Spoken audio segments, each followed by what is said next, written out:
Na noite de 29 de março de 2008, uma ligação para o resgate mudaria o rumo de uma família para sempre. Uma menina de apenas 5 anos foi encontrada do lado de fora de um prédio. O que mais chamou a atenção não foi apenas o que aconteceu, mas quem estava dentro do apartamento naquele momento. E a primeira versão apresentada não demoraria a ser questionada, porque aos poucos as evidências começaram a contar outra história. Bem-vindos ao Jornada Macabra. Eu sou Arbaca e este é o quadro Crimes Reais. Eu observo, eu analiso, você decide.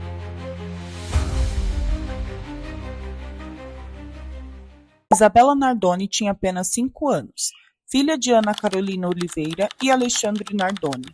Ela vivia com a mãe após a separação dos pais, que aconteceu quando Isabela ainda era pequena. Mesmo assim, Isabela visitava o pai com frequência.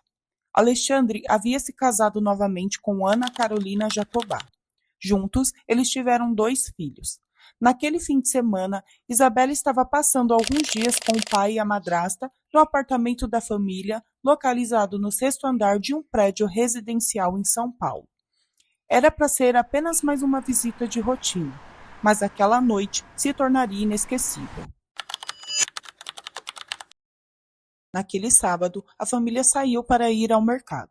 Na volta, Isabela estava dormindo no carro. Segundo o relato apresentado depois, o pai decidiu subir com ela no colo até o apartamento, enquanto os outros permaneciam no veículo por alguns instantes. Tudo parecia normal, até que, poucos minutos depois, uma emergência aconteceu. O resgate foi acionado imediatamente.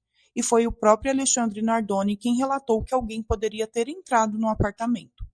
A hipótese de uma terceira pessoa passou a ser considerada, mas algo não fechava. Enquanto o atendimento era realizado, vizinhos começaram a relatar o que haviam percebido naquela noite. Alguns mencionaram sons e movimentos incomuns. Outros disseram que tudo aconteceu muito rápido. Enquanto isso, os investigadores iniciavam uma análise detalhada. E foi nesse momento que os primeiros elementos começaram a contradizer a versão inicial. Os especialistas analisaram o apartamento cuidadosamente. Um detalhe chamou a atenção imediatamente. A rede de proteção da janela apresentava um corte específico. Esse corte não parecia acidental. Uma tesoura encontrada no local foi analisada e considerada compatível com um corte na rede. Mas não foi só isso. O carro utilizado pela família também foi periciado. No interior do veículo foram encontrados vestígios biológicos em 3 pontos: no banco do motorista, no assoalho e no assento infantil. Após exames laboratoriais, esses vestígios foram considerados compatíveis com Isabela Nardoni. Esse detalhe foi decisivo, porque indicava que Isabela já apresentava sinais de lesão antes mesmo de chegar ao apartamento. Vestígios também foram encontrados na entrada do imóvel. Quando todas as evidências foram analisadas em conjunto, os especialistas conseguiram reconstituir a sequência dos acontecimentos e a hipótese de uma terceira pessoa perdeu força. Em 2010, o caso foi elevado a júri popular. Após a análise das provas, dos laudos técnicos e dos depoimentos, Alexandre Nardoni foi condenado a mais de 30 anos de reclusão.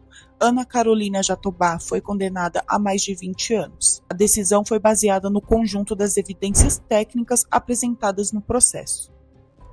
Mas há um ponto que sempre chamou a atenção. Mesmo após a condenação, Alexandre e Ana Carolina Jatobá nunca confessaram o crime. Desde o início das investigações até depois do julgamento, ambos mantiveram a versão de que não foram responsáveis pelo ocorrido. Essa posição permaneceu ao longo dos anos e talvez por isso o caso continue sendo tão debatido até hoje.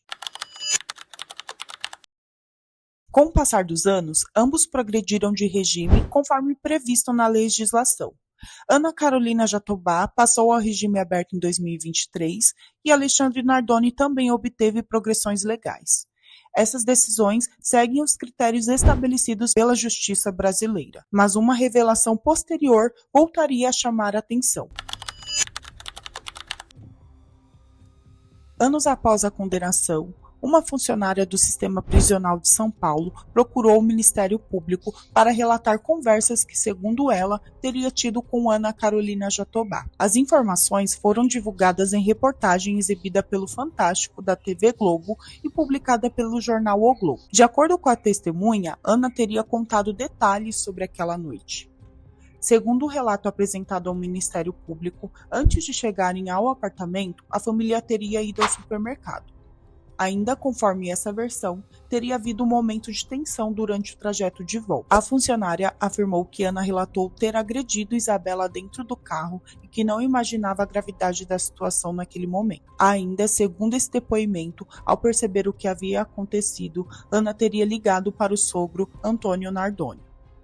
Registros telefônicos da época já indicavam que houve uma ligação entre Ana e o sogro naquela noite, com duração de cerca de 32 segundos. A testemunha afirmou que Ana teria dito que recebeu orientação para explicar o ocorrido como um acidente.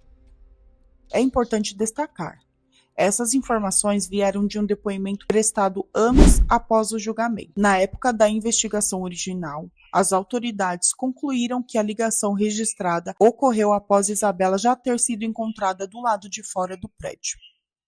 Diante das novas declarações, o Ministério Público afirmou que seria necessário verificar se existiria outro aparelho telefônico que pudesse ter sido utilizado. Procurado pela reportagem, Antônio Nardoni negou qualquer envolvimento. Disse que apenas recebeu uma ligação informando que Isabela havia caído, mas que não compreendeu que se tratava de uma queda da janela. Ele também declarou que mantém apoio à nora por pedido do filho e reafirmou acreditar na inocência do casal. Até o momento, essas declarações não alteraram a decisão judicial estabelecida no julgamento. Agora fechamos retomando a primeira ideia. Naquela noite, uma ligação para o resgate deu início a uma das investigações mais impactantes do país. A justiça chegou a uma conclusão com base nas evidências analisadas.